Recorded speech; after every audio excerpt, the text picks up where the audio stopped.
আসসালামু আলাইকুম সুপ্রিয় শিক্ষার্থী, নিশ্চয়ই দুপুরে তোমরা বাসা বাড়িতে অবস্থান করছো এবং ভালো আছো, নিরাপদে আছো। গত কয়েকদিন আগে তোমরা ঈদ পালন করলে। তো আমরা জানি বিশ্বে এক অদৃশ্য শক্তির কারণে আমরা সবাই পদ্মস্থ, মানব সমাজ আজ অনেক চিন্তিত বা আমাদের ভবিষ্যৎ নিয়ে আমরা সবাই শঙ্কিত। এমন পরিস্থিতির মধ্য দিয়ে আমরা ঈদ উদযাপন করলাম। পাশাপাশি আমাদের একটি ভয়ের কারণ আছে যে আমাদের প্রতিবেশী দেশ ভারতেও সেখানে এই অদৃশ্য ভাইরাস একটা ভয়াল রূপ নিয়েছে, যার প্রভাব হয়তো আমাদের দেশেও পড়তে পারে। এই সংখ্যাও কিন্তু আমাদের ভিতরে ছিল। তার ভিতর দিয়ে আমাদেরকে চলতে, আমাদের লেখাপড়ার দিকে একটু মনোযোগী হতে চাই। তো আমরা তোমাদের নিশ্চয় মনে আছে, আমরা ঈদের আগে আমরা প্রথম পত্রের 4র্থ অধ্যায় অর্থাৎ নিউটনিয়ান বলবিদ্যা, এই অধ্যায় সম্পর্কে আমরা পড়িয়েছিলাম এবং সেখানে সৃজনশীল আমরা করিয়েছি। পাশাপাশি আমরা এই অধ্যায়ে পরীক্ষাও নিয়েছি। তোমাদের একটা এমসিকিউ এবং সৃজনশীল পরীক্ষাও নিয়েছি। এর ভিতরে কিছু কয়েকজন স্টুডেন্ট দেখলাম তারা এমসিকিউ এবং সিকিউ দুটাই অ্যান্সার করেছো, আবার কেউ কেউ শুধুমাত্র সৃজনশীল শুধুমাত্র এমসিকিউ অংশ জমা দিয়েছো। তো আমরা আজকে একটা নতুন অধ্যায় শুরু করব, যে অধ্যায় তোমরা নিশ্চয় বোর্ডে দেখতে পাচ্ছ, যে পদার্থবিজ্ঞান প্রথম পত্রের 5ম অধ্যায়। পদার্থবিজ্ঞান প্রথম পত্রের 5ম অধ্যায়। এই অধ্যায়টি সম্পর্কে তোমাদের পূর্ববর্তী ক্লাসে অর্থাৎ 9-10-এ তোমরা অনেকটাই পড়ে এসেছো। অধ্যায়টির নাম হলো কাজ, শক্তি ও ক্ষমতা।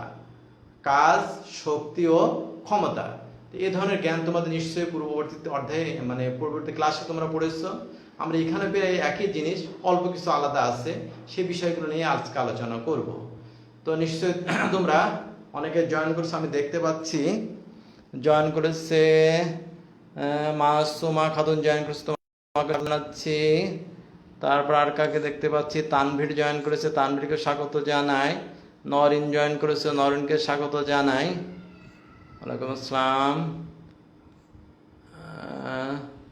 3 জনকে দেখতে পাচ্ছি। তো আমরা দেখি একটু পড়ালেখার মধ্যে যাই। তো তোমরা এই অধ্যায়টির নাম হচ্ছে কাজ, শক্তি ও ক্ষমতা, পদার্থবিজ্ঞান প্রথম পত্রের 5ম অধ্যায়। তোমরা পারলে একটু খাতায় লিখবে। আমি যে বিষয়গুলো বলবো সেগুলো সম্পর্কে তোমরা একটু ধারণাগুলো খাতায় অবশ্যই লিখবে। তো প্রথমে আমরা আসি, কাজ কাকে বলে। কাজ, আমরা প্রথমে যে জিনিসটা জানবো সেটা হলো কাজ কাকে বলে। কাজ কাকে বলে এটাও তোমরা নিশ্চয় পড়েছো, কাজ কাকে বলে। 9-10-এ কিন্তু তোমরা এটা পড়েছো। তো আমি যদি বলি কাজ কাকে বলে, তোমরা হয়তো সবাই পারবে বিষয়টা। আমি একটু ছবি দিয়ে আঁকি, তোমরা একটু লেখার চেষ্টা করো। এটা থিটা, তো এই যে এইদিকে হচ্ছে বল এফ আর এইদিকে স্বর্ণরোধ। তো কাজ কাকে বলে আমরা এটা জানতে চাই। তো খেয়াল করো, আমি বল প্রয়োগ করলাম এইদিকে আর এইদিকে স্মরণ হলো। বল প্রয়োগ করলাম এই বরাবর, এক্স অক্ষ বরাবর, স্মরণ হলো এই বরাবর। তো বল প্রয়োগ করলে যদি বস্তুর স্মরণ ঘটে, তাহলে এই বস্তুর উপর প্রযুক্ত বল এবং বলের দিকে স্মরণের উপাংশ, কোন বস্তুর উপর প্রযুক্ত বল এবং কি বললাম, বলের দিকে স্মরণের উপাংশ, সেটা আমরা যদি লম্ব টানি, এই স্মরণ উপাংশ এরকম হবে। এইটুকু, এটা হচ্ছে বলের দিকে স্মরণের উপাংশ। বলের দিকে স্মরণের উপাংশ, কোন বস্তুর উপর প্রযুক্ত বল এবং কি বললাম, বলের দিকে স্মরণের উপাংশ, এটা হচ্ছে বলের দিকে স্মরণের উপাংশ। আমরা যে নাম দেব ওএম, ওএমটা হলো বলের দিকে স্মরণের উপাংশ। এর গুণফলকে বলা হয় কাজ। আমি আবার বলি, তোমরা লেখার চেষ্টা করো। কোন বস্তুর উপর বল প্রয়োগ করলে যদি বস্তুর স্মরণ ঘটে, কোন বস্তুর উপর বল প্রয়োগ করলে যদি বস্তুর স্মরণ ঘটে, তাহলে বল এবং বলের দিকে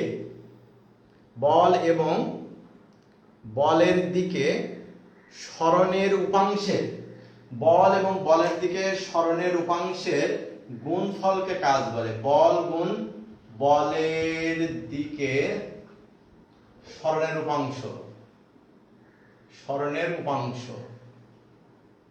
এর গুণফলকে বলা হয় কাজ। তো বল এফ আর বলের দিকে সরণের উপাংশ হচ্ছে এইটুকু, এটা হচ্ছে ওএম। ওএম হচ্ছে বলের দিকে সরণের উপাংশ। বল এবং বলের দিকে সরণের উপাংশের গুণফলকে বলা হয় কাজ। এই ওএম এর মানটা আমরা বের করতে পারি। ওএম এই মানটা আমরা বের করতে পারি। আমরা যদি cos থিটা নেই, তোমরা নিশ্চয়ই জানো ভূমি বাই অতিভুজ। এখানে ভূমি হচ্ছে কত ওএম আর অতিভুজ হচ্ছে আমরা ও কিউ। তাহলে ওএম ইকুয়াল টু হবে O Q cos theta. O Q মানে s cos থিটা। আমরা এখানে ভেক্টর চিহ্ন দেব না, যেহেতু আমরা মান বের করছি। দেখো ওএম এর মানটা বের হয়ে গেছে। যেহেতু আমরা মান বের করব, সেজন্য আমরা এখানে ভেক্টর চিহ্ন দেব না। তাহলে দেখো ওএম এর মানটা কি পেলাম, s cos theta. OM equal to মানে বলের দিকে সরণের উপাংশ ওএম, এই ওএম এর মানটা পেলাম কত, s cos থিটা। তাহলে আমরা কি বলতে পারি, f ইনটু কত s cos theta equal to কি হবে বলো তো দেখি। তানভীর বলো f s cos থিটা সমান আমরা কি লিখতে পারি? তানভীর বলো f s cos থিটা সমান আমরা কি লিখতে পারি বলো? f s cos থিটা সমান কি লিখতে পারি? f s cos থিটা সমান আমরা কি লিখতে পারি বলো দেখি। ঝাপসা দেখা যাচ্ছে বোর্ড, দেখা এখন ঠিক আছে। প্রথমে একটু সমস্যা হচ্ছিল, এখন দেখো ঠিক আছে, আর ঝাপসা দেখাচ্ছে না। এখন দেখো ঠিক আছে। তানভীর বলতে পারবে f s cos থিটা সমান আমরা কি লিখতে পারি? f s cos থিটা সমান কি লিখতে পারি আমরা এখন? তো আমরা লিখতে পারি দেখো f s cos থিটা সমান আমরা লিখতে পারি f ডট s। কি লিখতে পারি বলো আমরা? f dot s। তাহলে কেন a b cos থিটা সমান k ডট b, তোমরা পড়েছো 9 10 এ, এই ভেক্টরে করেছো। a b cos থিটা সমান কত, a ডট b। তাহলে আমরা বলতে পারি w ইকুয়াল টু কত, f dot s। f dot s। তাহলে f s cos থিটা মানে হলো f ডট s। এখান থেকে আমরা কি বলতে পারি বলো, যে কাজ কি একটা স্কেলার রাশি হবে না একটা ভেক্টর রাশি হবে? কাজ কি একটা স্কেলার রাশি? ওয়ালাইকুম আসসালাম। কে এখন বোর্ড দেখতে কি সমস্যা আসছে? তানভীর বোর্ড দেখতে কি কোনো সমস্যা হচ্ছে? দেখতে কোনো সমস্যা হচ্ছে? ফাউজি আক্তার যিনি জয়েন করেছো, হ্যাঁ তোমাকে স্বাগত জানাচ্ছি। তো দেখো তো বোর্ড দেখতে কি এখন কোনো সমস্যা আসছে? আমার তো মনে হয় এখন ক্লিয়ার আছে। মাঝে মাঝে ওই আপ ডাউন হয়, ব্যান্ডউইথ ঠিক মতো পায় না। তো দেখো তাহলে আমরা কি বলতে পারি, f ডট s। এখন যদি বলি যে কাজ সমান হলো কি বল এবং সরণের ডট গুণফল, এখন আমি বলতে পারি কি কাজ কি একটা স্কেলার রাশি হবে না ভেক্টর রাশি হবে? কাজ কি এখন একটা স্কেলার রাশি না ভেক্টর রাশি? জিনা কি বলতে পারবে? ফাউজি আক্তার জিনা, কাজ কি স্কেলার রাশি না ভেক্টর রাশি? কাজ কি স্কেলার রাশি না ভেক্টর রাশি বলো দেখি।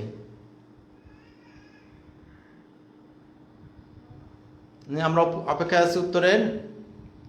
কাজ কি স্কেলার রাশি হবে না ভেক্টর রাশি হবে?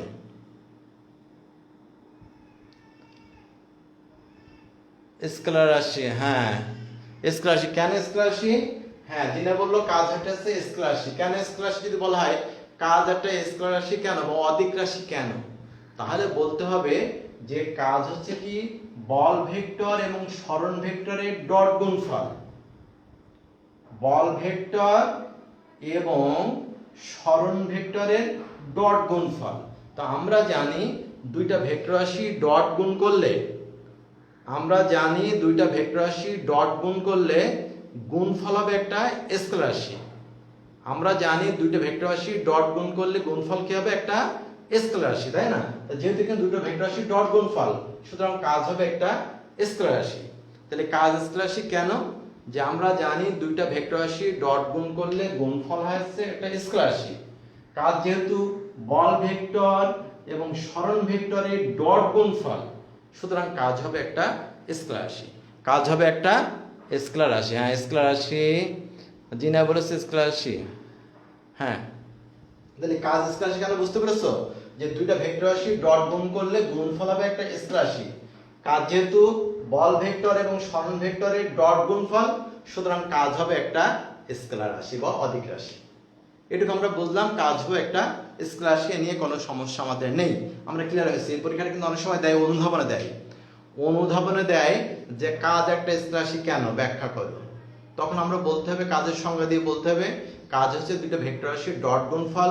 তা আমরা জানি দুইটা ভেক্টর রাশির ডট গুণ করলে গুণফল একটা স্কেলার রাশি হয় বা অধিক রাশি হয়। সুতরাং কাজ যেহেতু বল ভেক্টর এবং সরণ ভেক্টরের ডট গুণফল, সুতরাং কাজ হবে একটা স্কেলার রাশি। তাহলে আমরা বুঝলাম কাজ একটা স্কেলার রাশি। আচ্ছা, এখন আমরা আসবো কাজের একক। এবার আমরা আসবো কাজের এককটা কি। কাজের এককটা কি তোমরা নিশ্চয়ই জানো, কাজের একক হলো জুল। কাজের একক হলো জুল। তাহলে এই কাজের একক হলো জুল। তাহলে আমরা বলি 1 জুল, তাহলে কাকে বলে? 1 জুল। 1 জুল সমান আমরা জানি বলের একক হলো 1 নিউটন গুণ 1 মিটার। তাহলে যদি বলা হয় কাজের একক হলো জুল, লিখে রাখো তোমরা, কাজের একক হলো জুল, তাই না? কাজের একক হলো জুল। হ্যাঁ মনিকা খাতুন জয়েন করেছে অনেক পরে, মনিকা খাতুন জয়েন করেছে অনেক পরে। তাহলে কাজের একক হলো কি? জুল। এখন যদি বলা হয় 1 জুল কাজ কাকে বলে? 1 জুল কাজ কাকে বলে? কাজের একক হলো জুল, তাই তো? এখন আমরা যদি বলি যে 1 জুল কাজ কাকে বলে, 1 জুল, তাহলে আমরা কি বলবো? তাহলে আমরা বলবো যে 1 জুল কাজ হলো কোন বস্তুর উপর 1 নিউটন বল প্রয়োগ করলে, কোন বস্তুর উপর আমি কি বললাম? 1 নিউটন বল প্রয়োগ করলে বলের দিকে সরণ যদি 1 মিটার হয়, তোমরা লিখে নাও 1 জুল কাজ কাকে বলে? কোন বস্তুর উপর 1 নিউটন বল প্রয়োগ করলে, 1 নিউটন বল প্রয়োগ করলে বলের দিকে বস্তুর সরণ যদি 1 মিটার হয়, বলের দিকে বস্তুর সরণ কতটুকু হবে? 1 মিটার হবে। তাহলে সেই পরিমাণ কাজকে বলা হয় 1 জুল কাজ। তাহলে সেই পরিমাণ কাজকে আমরা কি বলবো? 1 জুল কাজ। তাহলে আমরা যদি বলি 1 জুল কাজ কাকে বলে, তাহলে বলবো যে কোনো বস্তুর উপর 1 নিউটন বল প্রয়োগ করলে বলের দিকে সরণ যদি কতটুকু হয়? বলের দিকে সরণ যদি 1 মিটার হয়, তাহলে সেই পরিমাণ কাজকে বলা হয় 1 জুল কাজ। 1 জুল কাজ। নিশ্চয় তোমরা ক্লিয়ার হয়েছো, কাজের একক হলো জুল। তো 1 জুল কাকে বলে নিশ্চয় আমরা বুঝলাম। এখন যদি বলি 10 জুল কাজ কাকে বলে? 10 জুল, তাহলে আমরা কি বলবো? 10 জুল কাজ, তাহলে আমরা কি বলবো? এখন যদি বলা হয় 10 জুল কাজ কাকে বলে, তাহলে বলতে হবে কি যে 10 নিউটন বল, 10 নিউটন বল কোন বস্তুর উপর ক্রিয়া করে সরণ যদি 1 মিটার হয়, এটা বলা যাবে 10 নিউটন বল কোন বস্তুর উপর ক্রিয়া করে সরণ যদি কতটুকু হয়? 1 মিটার হয়, তাহলে সেই কাজের পরিমাণ হবে 10 জুল। অথবা উল্টো বলতে পারবো আমরা যে 1 নিউটন বল প্রয়োগ করলে যদি বস্তুর সরণ 10 মিটার হয়, তাহলে সেই পরিমাণ কাজকে বলা হয় 10 জুল কাজ, এটা আমরা বলতে পারবো। তাহলে 10 জুল কাজ কাকে বলে আমরা বুঝলাম। এখন আমরা যেটা আলোচনা করব সেটা হচ্ছে কাজের একক আমরা বুঝলাম। এখন আমরা আসবো কাজের মাত্রা। দেখো কাজের মাত্রা কাকে বলে? কাজের মাত্রা কত? কাজের মাত্রাটা কি আমরা সেটা জানবো। কাজের মাত্রাতে একটু আগে আমরা দেখলাম কাজ W=Fs, তাই না? বল ইনটু সরণ। তো বলের মাত্রা আমরা জানি, আমি যদি দেখাই, আমরা যদি জানি বলের মাত্রা হচ্ছে mL/T⁻² ইনটু L।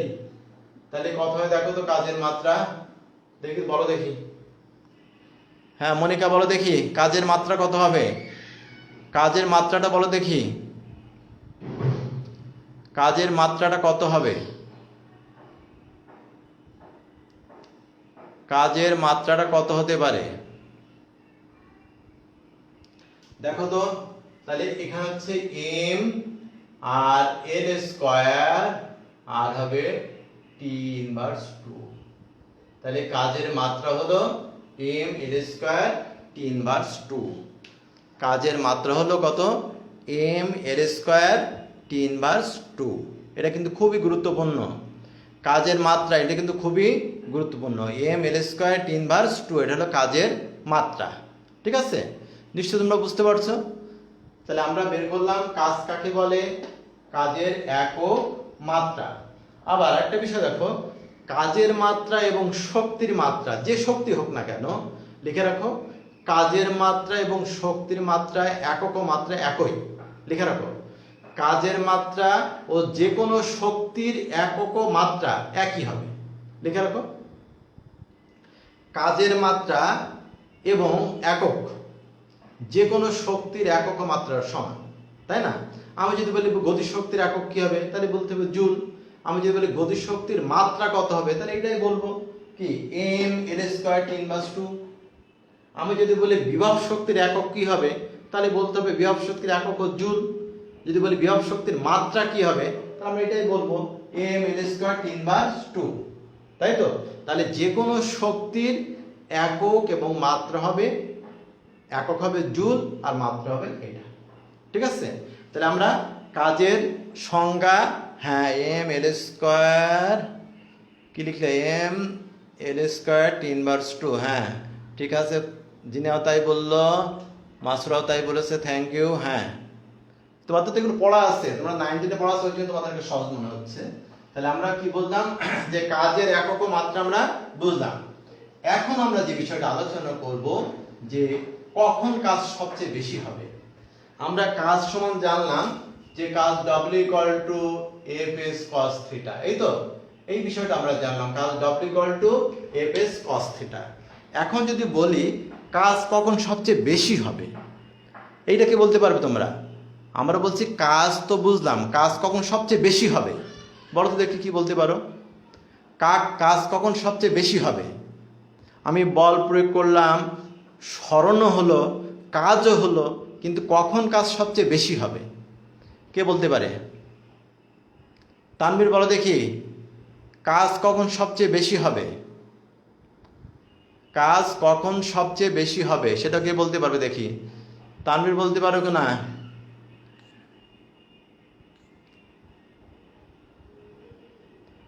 কাজ কখন সবচেয়ে বেশি হবে? কাজ কখন সবচেয়ে বেশি হবে দেখি বলতে পারো কিনা? আমরা বল প্রয়োগ করলাম, স্মরণ হলো, কিন্তু কাজ কখন সবচেয়ে বেশি হবে? তানভীর বলছে যখন কজের মান বেশি হবে। কজের মান কখন বেশি হবে সেটা তো বলনি। তানভীর বলছে কাজ যখন কজের মান সবচেয়ে বেশি হবে। হ্যাঁ, তো সেটা হচ্ছে কি তখন, এই দেখো খেয়াল করো, আমরা যদি খেয়াল করো এই থিটা ইকুয়াল টু যদি 0 ডিগ্রি বসাই, খেয়াল করো থিটার জায়গায় 0 ডিগ্রি, তাহলে কোথায় দেখো তো, তখন কাজ W equal to Fs cos 0 degree, cos 0 তে কত 1 হয়, তাহলে Fs হবে। এই ক্ষেত্রে কাজ সবচেয়ে বেশি হবে, কাজ সবচেয়ে বেশি হবে। তাহলে অর্থাৎ 0 ডিগ্রি মানে কি, বল যেদিকে সরণ যদি সেই দিকে হয়, আমি বল প্রয়োগ করলাম এই দিকে, সরণ যদি সেই একই দিকে হয়, তাহলে কাজের পরিমাণ সবচেয়ে বেশি হবে। তাহলে থিটার মান কত ডিগ্রি হতে হবে? থিটার মান হতে হবে 0 ডিগ্রি। না না না, জিনা বলেছে 90 ডিগ্রি, না তোমারটা ঠিক না, 0 ডিগ্রি হতে হবে। হ্যাঁ তানভীর বলেছে 0 ডিগ্রি, তানভীরটা ঠিক, ফাজিয়াটা হয়নি। 0 ডিগ্রি হতে হবে, 0 ডিগ্রি, 90 ডিগ্রি না। তো দেখো cos 0 এর মান সবচেয়ে বেশি, cos 0 তো 1 হয়, cos 0 ডিগ্রি তো 1 হয়। তাহলে আমরা বলবো কাজ কখন সবচেয়ে বেশি হবে, অর্থাৎ আমি যেদিকে বল প্রয়োগ করব সরণ যদি সেই দিকে হয়, একই দিকে হয়, বল যেদিকে প্রয়োগ করব সরণ যদি সেই একই দিকে হয়, তাহলে কাজের পরিমাণ হবে সর্বোচ্চ। তাহলে আমরা সবচেয়ে বেশি কাজ পেতে গেলে কি করতে হবে, বল যেদিকে প্রয়োগ করব সরণ যদি সেই দিকে হয়, অর্থাৎ থিটার মান হতে হবে 0 ডিগ্রি। এই থিটার মানটা কত হতে হবে, 0 ডিগ্রি যদি হয়, তাহলে কাজের পরিমাণ সবচেয়ে বেশি হবে। নিশ্চয়ই ক্লিয়ার? তাহলে কখন কাজ বেশি হবে, যদি বল এবং সরণ যদি একই দিকে হয়, অর্থাৎ থিটার মান যদি 0 ডিগ্রি হয়, তাহলে কাজের পরিমাণ সবচেয়ে বেশি হবে। তাহলে কাজের পরিমাণ সবচেয়ে বেশি। হ্যাঁ, তাহলে ফাউজা তুমি নিশ্চয়ই বুঝতে পারছো? জিনা তুমি ক্লিয়ার তো নাকি? আচ্ছা, এরপর আমরা আসি কাজ কখন শূন্য হবে, যেটাকে বলা হয় শূন্য কাজ। বলো দেখি, কাজ কখন শূন্য হবে? তুমি বল প্রয়োগ করলে সরণ হলো, কিন্তু কাজ হয়ে গেল শূন্য। বল প্রয়োগ করলে সরণ হলো, কিন্তু কাজের পরিমাণ হয়ে গেল শূন্য। এটাকে বলা হয় শূন্য কাজ। কখন সেই শূন্য কাজটা হবে? দেখি কে বলতে পারে, দেখি বলো কে বলতে পারে শূন্য কাজ। জি স্যার, হ্যাঁ নিশ্চয়ই তুমি বুঝতে পারছো শূন্য কাজ। শূন্য কাজ কখন হবে দেখি বলো। এটা কিন্তু পরীক্ষায় দেয়, সংজ্ঞা দেয় যে শূন্য কাজ কাকে বলে। শূন্য কাজ কাকে বলে দেখি কে বলতে পারে। কাজ কখন শূন্য হবে? তুমি বল প্রয়োগ করলে সরণ হলো cos 90 ডিগ্রি। কে বলছে? তানভীর বলছে cos 90 ডিগ্রি। আর কেউ? শূন্য কাজ হবে cos 90 ডিগ্রিতে। কিভাবে দেখো, আমরা কাজ সময় দেখো, যদি আমরা থিটা ইকুয়াল টু যদি 90 ডিগ্রি বসাই, থিটা ইকুয়াল টু কত ডিগ্রি? 90 ডিগ্রি। অর্থাৎ দেখো বল এইদিকে আর সরণ হলো এইদিকে, তাহলে থিটার মানটা কত ডিগ্রি হয়? দেখো তো থিটার মানটা হয় 90 ডিগ্রি, তাই না? বল এইদিকে লম্ব বরাবর যদি সরণ হয়, লম্ব বরাবর সরণ, তাহলে কাজ কত হবে? দেখো তো w equal to f is cos 90 degree. তো cos 90 কত? 0। এটাকে বলা হয় শূন্য কাজ। তাহলে শূন্য কাজ কখন হবে? যদি বল এবং সরণের মধ্যবর্তী কোণ যদি কত ডিগ্রি হয়? 90 ডিগ্রি হয়। বল এবং সরণের মধ্যবর্তী কোণ যদি 90 ডিগ্রি হয়, তাহলে দেখো কাজের পরিমাণ হবে শূন্য। এটাকে বলা হয় শূন্য কাজ। এটাকে আমরা কি বলবো? শূন্য কাজ। তাহলে কাজ কখন শূন্য হবে? যদি বল এবং সরণের মধ্যবর্তী কোণ যদি 90 ডিগ্রি হয়, অর্থাৎ লম্ব হয়, তাহলে সেই পরিমাণ কাজ। হ্যাঁ জিনা বলেছে 90 ডিগ্রি, হ্যাঁ ঠিকই। তাহলে আমরা কি বলবো? এটাকে কি বলবো? শূন্য কাজ। তাহলে আমরা এটাকে বলছি শূন্য কাজ, অর্থাৎ কোনো কাজ হবে না। আর কখন সবচেয়ে বেশি হবে? যখন বল এবং সরণের অভিমুখ যদি একই দিকে হয়, অর্থাৎ 0 ডিগ্রি হয়, তাই তো? তাহলে 0 ডিগ্রি হলে কাজ সবচেয়ে বেশি হবে। আর যদি মধ্যবর্তী কোণ যদি 90 ডিগ্রি হয়, তাহলে কাজের পরিমাণ হবে শূন্য। নিশ্চয়ই ক্লিয়ার? তাহলে আমরা কাজ কখন বেশি হবে এবং কাজ কখন কম হবে সেটা কিন্তু আমরা জেনে গেলাম, তাই না? তাহলে আমরা কাজ কখন বেশি কাজ কখন কম সেটা আমরা জানলাম। আচ্ছা, এরপর আমাদের আসছে দেখো, দেখো আমি মুছে দেই।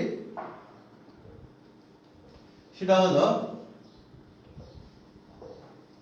বলের দ্বারা কাজ আর বলের বৃদ্ধে কাজ। এটা তোমরা 19-এ পড়েছো, এটা সহজ। বলের দ্বারা কাজ আর হচ্ছে বলের বৃদ্ধে কাজ, এটা তোমরা 19-এ পড়েছো। বলের দ্বারা কাজ কি?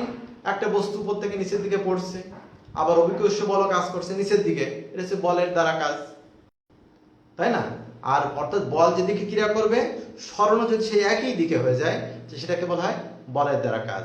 যেমন অভিকর্ষ বলের প্রভাবে একটা বড় বস্তু যদি নিচের দিকে পড়ে, এটাকে বলের দ্বারা কাজ। আবার অভিকর্ষ বল কাজ করছে নিচের দিকে, তুমি একটা পেনটাকে উপরের দিকে উঠাচ্ছ, এটা হচ্ছে বলের বৃদ্ধে কাজ। তাহলে অর্থাৎ এটাকে আমরা বলে ধনাত্মক কাজ, একটা হচ্ছে কি কথা। তাহলে আমরা বলের দ্বারা কাজ, বলের বৃদ্ধে কাজ বুঝলাম। এখন আমরা যেটা আলোচনা করব সেটা হচ্ছে কি গুরুত্বপূর্ণ, সেটা হচ্ছে কি উপপাদ্য কাকে বলে জানো? কাজ শক্তি উপপাদ্য। আমি একটা ছবি আঁকি, তাহলে বুঝতে একটু সুবিধা হবে। কাজ শক্তি উপপাদ্য, এই ছবিটা তুমি দেখে নিতে পারো।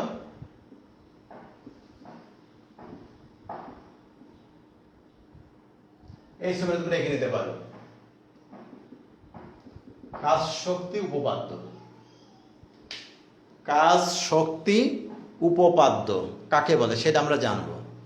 কাজ শক্তি উপপাদ্য ছবি রেখে নাও তোমরা একটু, তাহলে বুঝতে একটু সুবিধা হবে। কাজ শক্তি উপপাদ্য।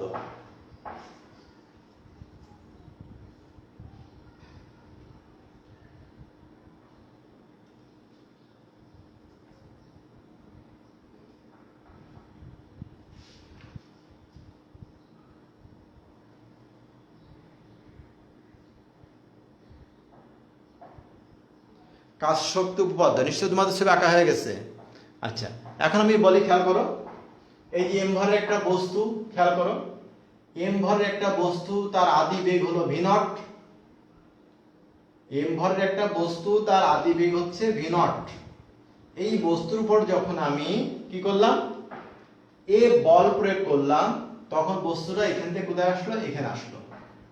তার সরণ হলো কত, এস। কতটুকু সরণ ঘটলো, এস সরণ ঘটলো, আর ত্বরণ হলো এ, এবং বস্তুটির শেষ বেগ হলো ভি। বস্তুটির শেষ বেগ হবে ভি। আমি আবার বলি, এম ভরের একটা বস্তুর আদি বেগ হচ্ছে ভি নট। সেই বস্তুর উপর আমি যখন এফ বল প্রয়োগ করব, বস্তুটা এখান থেকে সরে কোথায় আসলো, এই জায়গাটায়। সরণ হলো কত, এস, আর ত্বরণ লাভ করলো কত, এ, এবং শেষ বেগ হলো ভি। এখন কাজ শক্তি উপপাদ্য হচ্ছে, ভালো করে শোনো, কোন বস্তুর উপর প্রযুক্ত বল দ্বারা কৃত কাজ, কোন বস্তুর উপর, তোমরা লিখে নাও একটু, কোন বস্তুর উপর প্রযুক্ত বল দ্বারা কৃত কাজ, কোন বস্তুর উপর প্রযুক্ত বল দ্বারা কৃত কাজ ওই বস্তুর গতিশক্তির পরিবর্তনের সমান। ওই বস্তুর গতিশক্তির পরিবর্তনের সমান।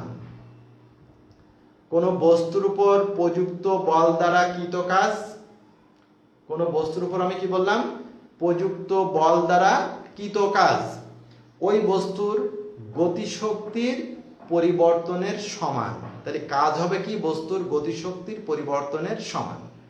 ঠিক আছে, তাহলে কাজ হবে কি বলো, বস্তুর গতিশক্তির পরিবর্তনের সমান। কাজ যদি ডব্লিউ হয়, আর গতিশক্তির পরিবর্তন মানে কি, half M V square minus half M v not square, এইটাকে আমরা বলছি ডেল্টা এ। তাহলে কাজ হবে কি বলো, বস্তুর গতিশক্তির পরিবর্তনের সমান। কাজ হবে বস্তুর গতিশক্তির পরিবর্তন, half M V square minus half M v not square, এটাকে বলা হয় গতিশক্তির পরিবর্তন। তাহলে কোন বস্তুর উপর লব্ধি বল কর্তৃক কৃত কাজ, বা কোন বস্তুর উপর প্রযুক্ত বল দ্বারা কৃত কাজ, প্রযুক্ত বল দ্বারা কৃত কাজ, ঠিক আছে নিশ্চয়, ওই বস্তুর গতিশক্তির পরিবর্তন। এটা দেখো, এটা শেষ গতিশক্তি, এটা হলো আদি গতিশক্তি, এটা হলো শেষ গতিশক্তি, এটা হলো আদি গতিশক্তি। তাহলে গতিশক্তির পরিবর্তনের সমান, আমরা সেটাকে ধরেছি ডেল্টা কে। তাহলে কাজ হবে কি, বস্তুর গতিশক্তির পরিবর্তনের সমান, এটাকে বলা হয় কাজ শক্তি উপপাদ্য। কাজ হবে বস্তুর গতিশক্তির পরিবর্তনের সমান, কাজ হবে বস্তুর গতিশক্তির পরিবর্তনের সমান। ঠিক আছে, তো এটা লিখে নাও তোমরা গাণিতিকটা। এখন আমরা এটা আমরা দেখাবো কিভাবে এটা হয়।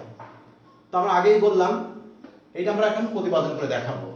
তো এম ভরের একটা বস্তু, আমি ভাষা লেখাচ্ছি না, এম ভরের একটা বস্তুর আদি বেগ হলো ভি নট। সেই বস্তুর উপর আমি কি করলাম, এ বল প্রয়োগ করলাম, করার ফলে বস্তুটা ত্বরণ লাভ করে কোথায় আসলো, এই জায়গাটা আসলো, এর সরণ ঘটলো, এবং ত্বরণ হলো এ, এবং শেষ বেগ হলো ভি, তাই না? তাহলে আমরা কৃত কাজ জানি, কৃত কাজ ডব্লিউ ইকুয়াল টু কত, এফ এস, কাজ সমান কি, বল ইনটু সরণ। আরো আমরা লিখতে পারি এম এ ইনটু এস, তাহলে কাজ এফ ইকুয়াল এম এ, এটা আমরা লিখতে পারি। এটা নিশ্চয়ই বুঝতে পেরেছো, তাই না? এটাকে আমরা লিখতে পারি। এখন খেয়াল করো, এখন আবার আমরা জানি, যে মুছে দেই, এখন আবার আমরা জানি, দেখো v square equal to v not square plus 2as, তোমরা নিশ্চয়ই 19 এ পড়েছো যে v square equal to u square plus 2as, পড়েছো তোমরা। এখান থেকে আমরা লিখতে পারি 2as equal to v square minus v not square, বা as ইকুয়াল টু আমরা কি লিখতে পারি, v square minus v not square by 2, ঠিক না? এই as এর মানটা আমরা এখানে বসিয়ে দেবো, এই জায়গাটা বসিয়ে দেবো। দেখো as এর মান 1 নম্বরে বসিয়ে পাই, as এর মানটা আমরা 1 নম্বরে বসিয়ে দেব।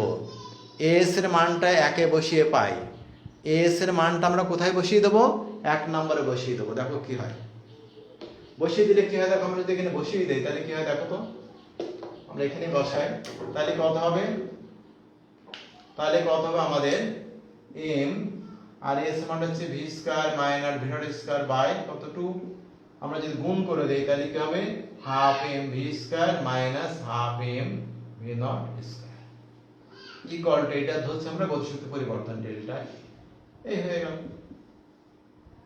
এটা হলো কাজ শক্তি উপপাদ্য, এটাকে আমরা বলছি কাজ শক্তি উপপাদ্য।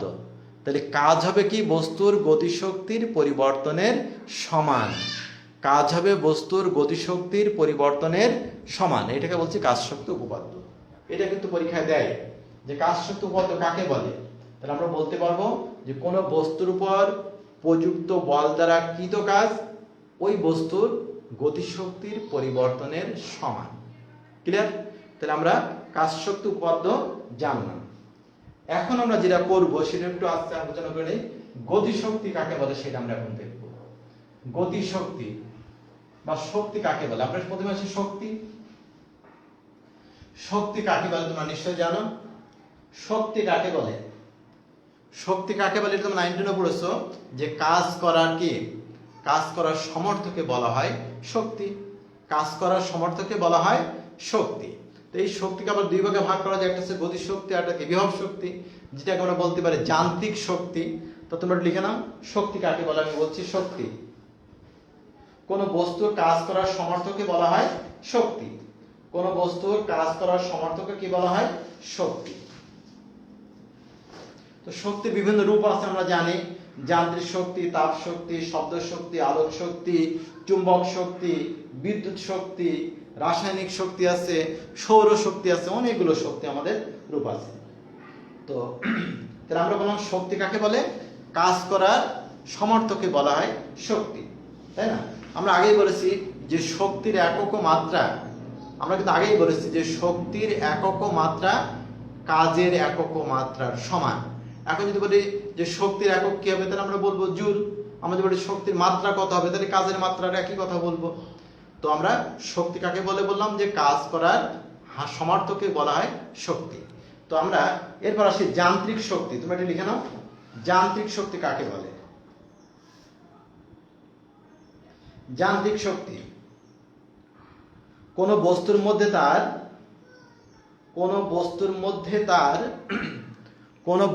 মধ্যে তার গতি অবস্থান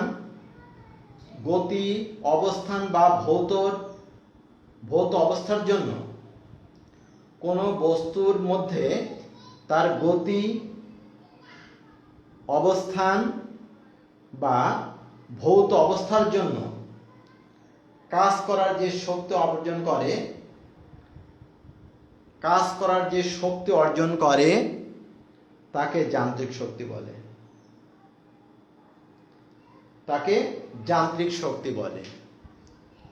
দেখো এই যান্ত্রিক শক্তির দুইটি রূপ আছে। এই যান্ত্রিক শক্তির দুইটা রূপ আছে। প্রথম রূপ হচ্ছে কি গতিশক্তি, আর দ্বিতীয়টা হলো বিভব শক্তি। লেখো, হলো গতিশক্তি আর একটা হলো বিভব শক্তি। এখন আমরা জানি গতিশক্তি কাকে বলে। আমরা একটু আজকে আলোচনা করবো গতিশক্তির আলোচনা করব। গতিশক্তি ইকে কাইনেটিক এনার্জি বলা হয় ইকে। গতিশক্তি কাকে বলে? ইকে গতিশক্তি কাকে বলে এটা আমরা আজকে আলোচনা করব। ইকে কাইনেটিক এনার্জি। তো লেখো, কোন গতিশীল বস্তু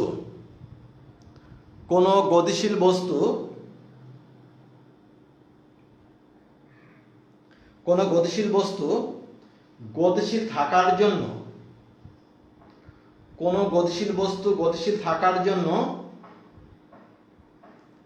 কাজ করার যে সামর্থ্য অর্জন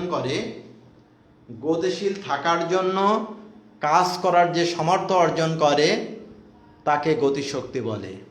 কোন গতিশীল বস্তু কাজ করার জন্য যে সামর্থ্য অর্জন করে তাকে বলা হয় গতিশক্তি। তাকে আমরা কি বলবো? গতিশক্তি।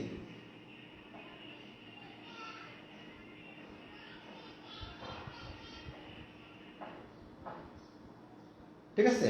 তো আমরা বলতে পারি গতিশক্তি তোমরা নিশ্চয় জানো, গতিশক্তি E K equal to half M V square. দেখো গতিশক্তি E K equal to half M V square. গতিশক্তি ইকে সমান আমরা কি লিখতে পারি বলো? জিনা কি বুঝতে পারছো, গতিশক্তি ইকে সমান কি লেখা যায়, হাফ এম ভি স্কয়ার। এখান থেকে আমরা একটা কাজ করব, দেখো দেখো half m square v square by m, উপর নিচে আমরা এম দ্বারা গুণ করে দিলাম, উপর নিচে আমরা কি করলাম, এম দ্বারা গুণ। এখান থেকে আমরা বলতে পারি এম ভি তার হোল স্কয়ার, নিচে কত 2m, এটা লেখা যায়। এই এম ভি মানে ভরবেগ, ভরবেগ এটাকে আমরা পি দ্বারা প্রকাশ করতে পারি, পি, পি স্কয়ার বাই কত 2m। তাহলে আমরা বলতে পারি কি E K equal to P square by 2m। এখানে লিখে রাখো P equal to M V equal to ভরবেগ, ভরবেগ P equal to M V equal to কি ভরবেগ। ইহাই গতিশক্তি ও ভরবেগের মধ্যে সম্পর্ক, E K equal to P square by 2m। ইহাই হলো কি গতিশক্তি এবং ভরবেগের মধ্যে সম্পর্ক, লিখে রাখো ইহাই গতিশক্তি ও ভরবেগের মধ্যে সম্পর্ক। এটা কিন্তু খুব গুরুত্বপূর্ণ একটা সমীকরণ, ইহাই গতিশক্তি এবং ভরবেগের মধ্যে সম্পর্ক। ঠিক আছে, লেখো ইহাই গতিশক্তি এবং ভরবেগের মধ্যে সম্পর্ক। ঠিক আছে, এখান থেকে আমরা খেয়াল করি, দেখো যার ভরবেগ বেশি, খেয়াল করো তুমি এখানে পি, খেয়াল করে যে পি, যার ভরবেগ বেশি তার কি গতিশক্তি বেশি, এটা উপরে এটা উপরে, যার ভরবেগ বেশি তার গতিশক্তিও বেশি। আবার দেখো যার ভর কম তার কিন্তু গতিশক্তি বেশি, ভর নিচে দেখছো, ভর কিন্তু নিচে, এখানে এমটা কিন্তু নিচে, তাহলে আমরা কি বলতে পারি বলো, যার ভর কম তার গতিশক্তি বেশি, যার ভর কম তার গতিশক্তি বেশি। তাহলে আমরা এখান থেকে একটা কথা বলতে পারি যে হালকা বস্তু আর ভারী বস্তু, খেয়াল করো হালকা বস্তু এবং ভারী বস্তু কার গতিশক্তি বেশি হবে, হালকা বস্তু এবং ভারী বস্তু কার গতিশক্তি বেশি হবে, দেখে কে বলতে পারে, বলো দেখি জিনা বলো, হালকা বস্তু আর ভারী বস্তু কার গতিশক্তি বেশি, জিনা বলো হালকা বস্তু এবং ভারী বস্তু কার গতিশক্তি বেশি, হালকা বস্তু এবং ভারী বস্তু কার গতিশক্তি বেশি হবে, তানভীর বলতে পারবে হালকা বস্তু এবং ভারী বস্তু কার গতিশক্তি বেশি।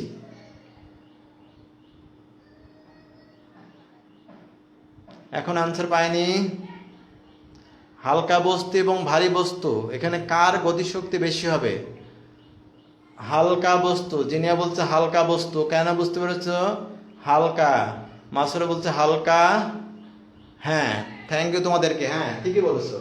দেখো হালকা বস্তুর কি ভর কম, তাহলে কি গতিশক্তি বেশি হবে, এটা নিচে এটা উপরে, তাহলে হালকা বস্তু এবং ভারী বস্তু এর ভিতরে হালকা বস্তুর ভর যেহেতু কম তাহলে কি গতিশক্তি বেশি হবে, এটা লিখে রাখো তোমরা, এটা খুব গুরুত্বপূর্ণ কথা কিন্তু, হালকা বস্তুর ভর যেহেতু কম তাহলে গতিশক্তি বেশি হবে, গতিশক্তি বেশি।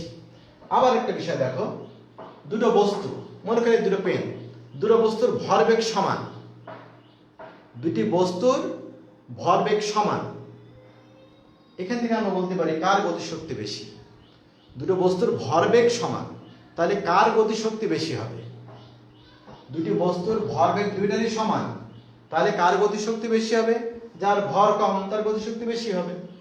এটা লিখে রাখো, দুটি বস্তুর ভরবেগ যদি সমান হয় তাহলে যার ভর কম তার গতিশক্তি বেশি। তাহলে আমরা আবার বলি, দুটি বস্তুর ভরবেগ সমান হলে, দুটি বস্তুর ভরবেগ সমান হলে যার ভর কম তার গতিশক্তি বেশি হবে। ভালো করে বুঝো, যার ভর কম তার গতিশক্তি বেশি হবে। তাহলে দুটি বস্তুর ভরবেগ যদি সমান হয় তাহলে যার ভর কম তার গতিশক্তি বেশি। ঠিক আছে, নিশ্চয়ই বুঝতে পারো, যার ভর কম তার গতিশক্তি বেশি হবে। এখন আমরা জানি যদি বলি গতিশক্তির একক মাত্রা কি হবে, তা আমরা জানি কাজের একক মাত্রা যা, এই গতিশক্তির একক মাত্রা তাই হবে, তাই না, কাজের একক মাত্রা যা হবে গতিশক্তির একক মাত্রা তাই হবে। এটা আমি লিখলাম না, এটা কিন্তু খুব গুরুত্বপূর্ণ সমীকরণ, এটা কিন্তু আমাদের লাগবে, তোমরা লিখে রাখো। ঠিক আছে, এরপর দেখো কাজের একটা বিষয় আমি একটু বাদ পড়ে গেছে, আমি একটু দেখাই দিই। কাজ দেখো তোমরা নিশ্চয় পড়েছো W = Fs, তাই না, W = Fs। আচ্ছা, এখানে একটা কাজ করা যায়। এখানে আমরা এইভাবে আমরা যদি লিখতে পারি, এইভাবে আমরা লেখা যায়। আচ্ছা, দরকার নেই, একবার বলে দেখি বিপরীতমুখী কাজ, অর্থাৎ W = -Fs, অর্থাৎ বল যদি এদিকে ক্রিয়া করে সরণ হবে এদিকে, তখন হবে কত 180 ডিগ্রি। অর্থাৎ বল এবং সরণের অভিমুখ যদি 180 ডিগ্রি হয়, বিপরীতমুখী হয়, তখন কাজ W = কত -Fs। অর্থাৎ বল এবং সরণের অভিমুখ, বল হচ্ছে এদিকে, সরণ হচ্ছে এদিকে, তখন কাজের পরিমাণ হবে কি মাইনাস, অর্থাৎ W = -Fs। তো আমরা আজকের যে বিষয়গুলো আলোচনা করলাম নিশ্চয়ই তোমরা বুঝতে পারছো। তো আমরা সামনের দিন পরবর্তী যে ক্লাসে, সেখানে এই অধ্যায় থেকে আমরা আলোচনা করব বিভব শক্তি কাকে বলে। আজকে আমরা আলোচনা করলাম গতিশক্তি, আমরা পরবর্তী ক্লাসে আলোচনা করব বিভব শক্তি কাকে বলে। এরপর আমরা আলোচনা করব পরিবর্তনশীল বল কর্তৃক কৃত কাজ, পরিবর্তনশীল বল কর্তৃক কৃত কাজ। আরেকটা আছে স্প্রিং এর প্রসারণে কৃত কাজ, স্প্রিং এর প্রসারণে কৃত কাজ। তারপর আছে আমাদের সংরক্ষণশীল বল, অসংরক্ষণশীল বল, একটা আছে। তারপর আছে তোমাদের পড়ে এসেছে যান্ত্রিক দক্ষতা কাকে বলে, তোমরা পড়েছো। এই বিষয়গুলো নিয়ে আমরা আলোচনা করব। এই অধ্যায়টি খুব একটা বড় না, তবে একটু প্রশ্নগুলো আছে, অনেকগুলো প্রশ্ন আছে, আমরা সেই বিষয় নিয়ে আলোচনা করব। তো আমরা পরবর্তী ক্লাসে আমরা বললাম বিভব শক্তি আলোচনা করব, তারপরে স্প্রিং এর প্রসারণে কৃত কাজ আলোচনা করব, পরিবর্তনশীল বল কর্তৃক কৃত কাজ, এই সম্পর্কে বিষয় নিয়ে আমরা আলোচনা করব। তো তোমরা আজকের মতো নেক্সট ক্লাসে ঠিক একইভাবে জয়েন করবে। যারা যুক্ত হয়নি তাদেরকে অবশ্যই যুক্ত হতে বলবে। এই আহ্বান রেখে তোমাদের সবার সুন্দর সুস্বাস্থ্য কামনা করে, এবং আজকে যে আলোচনাগুলো হলো এগুলো তোমরা আবার বাসায় সুন্দর করে পড়বে, দেখবে বইতে সব আছে, এগুলো বইটা পড়বে তোমরা দয়া করে তোমরা বইটা ভালো করে পড়বে, দেখবে অনেক কিছু আছে, সেইগুলো তোমরা একটু ভালো করে পড়বে, বোঝার চেষ্টা করবে। এই আহ্বান রেখে তোমাদের সবার সুস্বাস্থ্য কামনা করে আজকের মতো এখানে শেষ করছি। আল্লাহ হাফেজ।